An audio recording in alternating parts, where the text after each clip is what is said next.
This episode is supported by FX's The Shards, a seductive drama from executive producer Ryan Murphy. Set in 1980s Los Angeles, the series follows a group of glamorous, deeply entangled high school seniors drawn into a life of wealth, beauty, parties, and excess. At its center is Brett, whose reality begins to unravel when the arrival of a new student coincides with a series of mysterious murders. FX's The Shards, now streaming on Hulu. When you join Sam's Club, you get way more than you'd expect. You don't just get value, you get insider tips from fellow members. You don't just pick up a pizza, you actually vote on its toppings. Bacon crumbles. You don't just visit the club, because with the Sam's Club app, everywhere can be the club. You don't just shop the latest finds, you find your people. And at the end of the day, isn't that what it's all about? Come join us, Sam's Club. Alright, what's up, guys? Welcome to another episode of the TMossBoss Show. In today's episode, I know some people are out there probably wondering when is this drama stuff gonna end, man. And I've said it before, I wish it would have ended a long time ago. Like, I wish it wouldn't even have started, but yeah, it's one of those things where people, I guess, have their mind made up about whatever it is that they have their mind made up on, and then they want to put you into whatever fantasy that they got going on in their head. And the funny thing is that if you ask any of the people that I've ever gotten into it with, what have I done to you personally to where it needed to go this far? They can't answer that question, you know? And that's the thing. I think a lot of people, more so, I guess, just basing it off of jealousy. They have an issue with whatever it is that you're doing, you know, and that's the thing, because it's like, besides using content creating as an example, I want to put this in a lot of different situations. You know, it could be some stuff going on within your family, your friend group, what else, you know, just any and everywhere, workplace, any and everywhere, where there's somebody that just has it out for you. Why? I don't know, but yeah, I can think back at my old job, you know, the manager at the time. The thing is this, I don't know what I could have possibly have done to him to where he felt like it needed to be a problem between the both of us. But yeah, it was like some of the things that he was doing. Like, I don't know if that was how he like always works, or if there was something that was said or done, but I'm like, I don't know what I could have, because like the funny thing is, so I remember there was the one manager that hired me at the place, and then there was the other manager where he was kind of like, he was in the cuts, like he was quiet. The one that was quiet, the one that was in the cuts, I don't know what I could have done to him. But yeah, there was like some moments where I'm thinking to myself, I'm like, man, you know, I don't know what your problem is, but I suggest you check it. You know, I think that would be a wise decision for you, because, I mean, there's just the one incident where I was like, I don't care what I said or what I did here. When you walk out, right, with something in hand that you want me to put away, and you walk over to the area where it's supposed to be at, and you throw it down on the floor, then gonna look at me talking about put this away. This episode is supported by FX's The Shards, a seductive drama from executive producer Ryan Murphy. Set in 1980s Los Angeles, the series follows a group of glamorous, deeply entangled high school seniors drawn into a life of wealth, beauty, parties, and excess. At its center is Brett, whose reality begins to unravel when the arrival of a new student coincides with a series of mysterious murders. FX's The Shards, now streaming on Hulu. Got a Sam's Cafe pizza order up. You know the best part about this spicy Italian sausage? I voted for this topping. Yeah, just another perk of being a member. Come join us, Sam's Club. That's one of those things where I'm like, all right, you done skip past strike one. You're on strike two. Don't let there be a third strike, okay? I don't want this to be a problem, and then I'm losing my job, and I'm not getting paid the check that I want to get paid. Yeah, that's one of those things where I just remember when the opportunity presented itself, like things was getting back to normal when it came down to COVID, and I was like, you know, I would not want to work underneath that guy again. You know, like he seemed like he was trying to like be cool once when like the place was closing down, but like it was like maybe a little bit before the place was closing down. Like he still had his moments, but at the same time he was changing, and I was like, okay, that's good. I like that. Now you bumped it back to a strike one. You still got two. You still have a strike, but yeah, I'm taking away one. It's like you're okay with me. I ain't gonna say cool with me, but you okay with me. If there was some stuff going down and you was getting attacked, I don't know, maybe because we did work in Seattle. And it was like, yeah, it's like getting attacked by some crazy homeless guy. I'm like, I would stand there and I would, cheer you on. Like, now, if you want me to help, then yeah, you're gonna have to work your way into no strike territory and stuff. But anyways, yeah, it's things like that where I'm like, if you continue adding to the problem is always going to exist. Now, you have some people that don't want no problems, and then you have some people that do want problems, and that's the thing. It's the people that do want problems, the people that continue wanting, and I guess, like, that's more so with content creating, is that there are people that I guess they're desperate for attention, where they will continue causing the problem. Because, like, I sit down, and I think of the dramas that I've been a part of. I have to say, probably the three major dramas that I've been a part of was Minnesota Boy, Thomas the Tank Engine, that fan base. And for those that don't know, like, whoa, wait a minute, timeout, flag on the play, 10-yard penalty. You got into it with a fan base of a kid's cartoon show? Yes, I did. Long story, okay, but anyways, and then then Just the Robot and his fan base. And that's the one thing that I learned, is I'm like, you guys have way too much free time. Like, you have way too much time to be going on the internet causing problems. But that's the funny thing about it, is that them three people, Minnesota Boy, he got hacked. I do remember his information getting put out there, and I was like, dang, that's unfortunate. Like, it was one of those things where I remember when that happened, and I'm like, man, it's unfortunate, but at the same time, he put himself in that situation. He can't blame nobody besides himself. I guarantee and I promise you, if he didn't do this quote unquote social experiment, he would have never went through the stuff that he went through. But yeah, he tried to claim that him being racist to white people online, that was a social experiment. Calling them out their name, losing I think it was like half of his subscribers. What else did he? Yeah, and just getting into it with a bunch of different people. Oh yeah, that was just all a social experiment. And I'm like, man, look, if you want to believe that, that's your choice at the end of the day. But at the same time, I'm like, what was said, and what was done. You can't take that back. All right. So, but anyway, and that was the thing too, because it was like, when he had explained that, quote unquote, it was a social experiment, he didn't even try to apologize. From what I remember, I think he posted a video saying he was coming back. He came back. I think he started doing some old weird content. I didn't really particularly care for it. I just more so wanted to see what he had to say about what was going on from 2015 to 2016. So anyways, but yeah, he didn't apologize. He didn't apologize for none. At least I don't remember no apology. And I'm thinking to myself, I'm like, man, there was a lot of people that were rooting for you. There was a lot of people that were a fan of you that so happened to be white.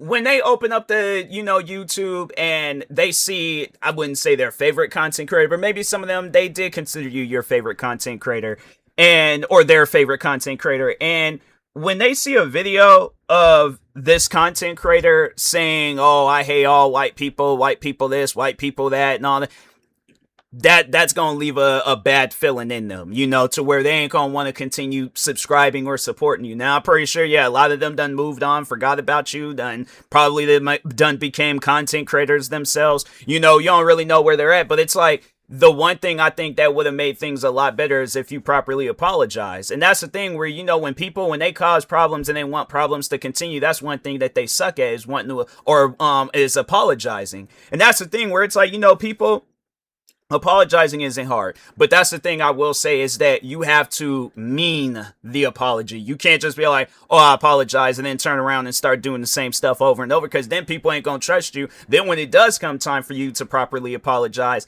people don't trust you. They're gonna be like, I can't trust that now at this point, you're gonna have to show actions. See, and that's the thing I think a lot of people, what they need to understand, is that when you apologize the first time, it has to be the last time. You can't apologize and keep apologizing. And then it's all like, hey, I'm going to apologize for something that I'm going to do in the future. A couple of weeks from now, I'm going to make you upset and things. I just want to apologize in advance. I want to apologize for this. That's too many. It's like one apology, okay.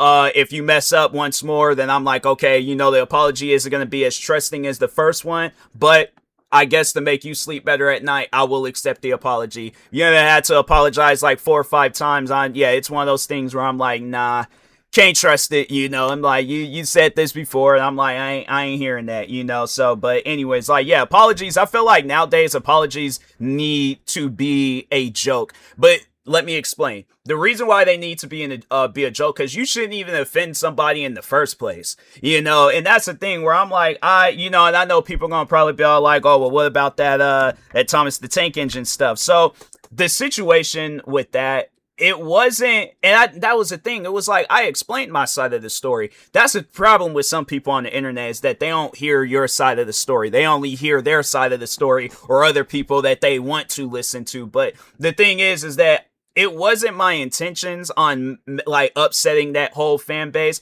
It was just a few bad apples within that fan base. But at the same time, when the stuff continued, I'm like, okay, now you're giving me a reason. I don't want to go after you guys, but now you're giving me a reason to go after you guys. Now, I tried to apologize and let y'all know what the business is. You guys are still listening to the very first video. Listen to the 5th video that I had to explain myself. So yeah, it's one of those things where I'm like, with that fan base, you don't really hear too much from them now. I think the last time I do remember seeing something from that fan base was that, yeah, it was somebody that got exposed for talking to minors. And I'm like, okay, well, look at you're putting yourself in a kid's environment, and you think like ain't nothing, maybe not everybody within that community has bad intentions, but there are definitely some people on the internet where if they get a hold of stuff like that, they gonna be getting themselves a part of that fan base with bad intentions. The last time I heard about them using that whole thing as an example, so. But anyways, yeah, it's one of those things where I'm like, what's said is said, what's done is done, like I didn't mean to offend everybody in that fan base. Like, I mean, yeah, if you are just genuinely a fan of that show, then it's like, hey, more power to you. I'm like, there's a lot of shows that people are a fan of. I know I'll be watching my car more so. It's like them, like Tom and Jerry, Looney Tunes, cartoons like that and stuff, where it's, some cartoons out there where they might have like a little slight adult humor, where it's like, I didn't pick up on that when I was a kid, but I'm like, now that I know, I'm like, oh, that's what they meant by that. So, but anyways, yeah, I'm like, it's things like that where it's just talking on the situation with Thomas the Tank Engine. I'm like, yeah, it wasn't, I didn't want it to be no problems, but yeah, it's like, you got people out there, they want to continue the problems and stuff, then yeah, it's like, it becomes a bigger problem and things. And then, yeah, speaking of bigger problems, probably I had to say the worst. I guess it was the drum. I wouldn't say it was the worst, because it's like you're dealing with a bunch of people that are illiterate. It's like they don't know how to form conversations. They go based off of whatever conversation they feel comfortable with, and then then they continue on with that conversation. But if you bring an intellectual conversation to the table and then be expecting them to be a part of it, yeah, no, just the robot and his fan base, they can't do that. If it's a fan base filled with a bunch of racist and pedophile people, yeah, no, you ain't going. They already have their mind made up on life, and I think that when they find themselves, I guess, getting into some serious trouble, then that's when, they'll want to change. Because the thing is this, if something were to, I guess, like happen within that fan base, like let's say just the robot did something extremely crazy to where now the police are involved, I think that will be the day when we see the downfall of just the robot, where it's like police get involved. And I think that's what he's aiming for. I think that's what he overall wants. Now, I know some people might call that crazy, but I've been a content creator. Like, that's the thing that a lot of people don't know about me. Like, today, August 3rd, marks 16 years I've been a content creator. Do you think I go onto the internet and not pay attention to content creators and their patterns and everything? Fam, the thing is this, right? I know a lot of different content creators, they're different. I think it's safe to say that. I think it's okay to say that. Content creators are different, where it's like somebody that's within the people within the gaming community, people within the sports community, or like exercise and stuff like that. You can look at any different community on the internet. People are going to be different within that community. Everybody's going to have their own wave of what they vision a content creator being. But when it comes down to those bad content creators, there ain't no difference with that. You know, you see at times where I had to say their situations are different, but when it comes down to who they portray as a character, and I guess what people see within that character, you're going to see the same. I guess talking on Just a Robot, you're gonna see the same pattern that you've seen with a lot of other people. Because I'm like, I guess my question would be to a Just a Robot fan is how are you blind to what Just a Robot is going through, but you can clearly see it with any other, like, let's say the same stuff that's going on with Just a Robot right now is going on with me. Let's just say me, you know, let's say I did a video where I defended a pedophile. Let's say I'm doing all these racist videos, making fun of Muslim people. What else? You know, influencing my fans to do the same thing. People would be dog walking me on the internet. It would definitely be one of those things where I'm like, I would not be able to ever show my face again on the internet. It will always be a problem. It will always be a problem. That's the thing. If I keep putting myself in that situation, how am I guess, like, that would be my question to somebody that, you know, if they claim that they want the drama and all that other stuff to stop, why continue? Why continue doing what you're doing? Because I as far as I see, people like him, they want that that type of energy where it's like, oh, I survived being hated on. I could continue doing what I do, and I know people gonna probably be trying to say the same thing with me, put me in the mix, but I'm like, fam, I didn't do nothing wrong. When it comes down to Just a Robot and his fan base, I didn't do nothing wrong. I simply did a video on how this whole situation started. I simply did a video where I was defending people that were being hated on. How is that a problem? How is that, you know what, my question is how is that any different from his video where he defended a pedophile?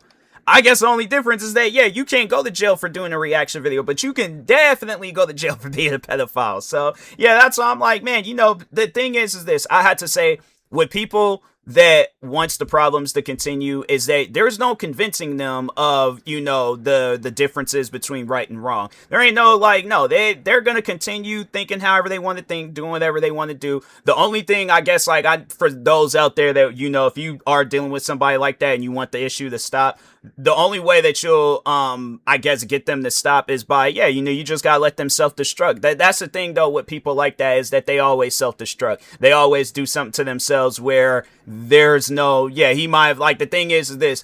I would say that Just a Robot, he didn't climb out of the hole. He just climbed onto a part where he felt comfortable, but he is still in that hole. And eventually, and I think what he is trying to do is find, like, I don't know, maybe he is digging his way deeper and deeper out. Yeah, and you know what? I take back what I say. He's definitely digging himself deeper and deeper in that hole. But I think what he thinks is that he's digging his way out, but it's kind of dark. You know, you ain't gonna really see what's going on within that hole and stuff. So yeah, he's definitely digging deeper. He definitely is in a situation where there ain't no turning back. You know, it's like with what he's doing and stuff. But yeah, overall though, yeah, you know, people like that, like I said, you know, you just gotta let them self-destruct, and then yeah, eventually you'll look up one day and people like that, they wouldn't exist no more. So, but anyways, with that being said, talk to y'all later. Thank you guys for watching and or listening. Stay tuned for the next episode. Like, subscribe, viewing this on YouTube. Follow or subscribe, viewing this on the podcast streaming service, and peace.